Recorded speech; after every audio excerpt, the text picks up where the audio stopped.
ఓ అమ్మ డోర్ కాడ నిలబడకు, లోపలికి రా. అగో పోషక్క నువ్వా? అగో లచ్చి నువ్వా అనే? ఏడుదాకా పోతున్నావు?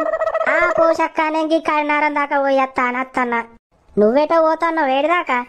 నేను కూడా పోతానా కరీనారం దాకా. దా ఇటు పక్క పండి కూర్చో. ఓ పిల్లగా అటేటు జరుగు రాదు, మంచిగా కూర్చున్నావు ఒక్కని. ఇక కూర్చుంటే కొంచెం అటేటు జరుగు. అయితావు కానీ మరి ఏం పని మీద పోతున్నావు కరీంనగర్? ఏం లేదే పోషక్క, మా అక్కగిన కరీంనగర్లోనే ఉంటారు కదా. నిన్న మా అక్క చీర తీసుకున్నదాట. చీర చుట్టూ దాసి వెళ్ళా అంటే పోతాన్నా చూసిరాను. మరి నువ్వేం పని మీద పోతానవే? నేనేటు పోతాననే, ఇంట్లో కరెంటు పోయి ఉడుకుతుందని అట్లా కరీనారం దాకా నన్న బస్సులో పోతే చల్లగత్తదని బస్సు ఎక్కిన. అయినా ఫ్రీ బస్ అయినా ఏమైనా పైసలు పెట్టి పోయి వస్తానమా అనే మనం. మరి కాదానే వట్టిగానే గెలిచిర్రా, మనం వేయలేదా ఓట్లు? ఉండాలి మీరు భూమి మీద, మీరెత్తనే గెలిచిరు, ఇక మేము ఎత్తే గెలవలే.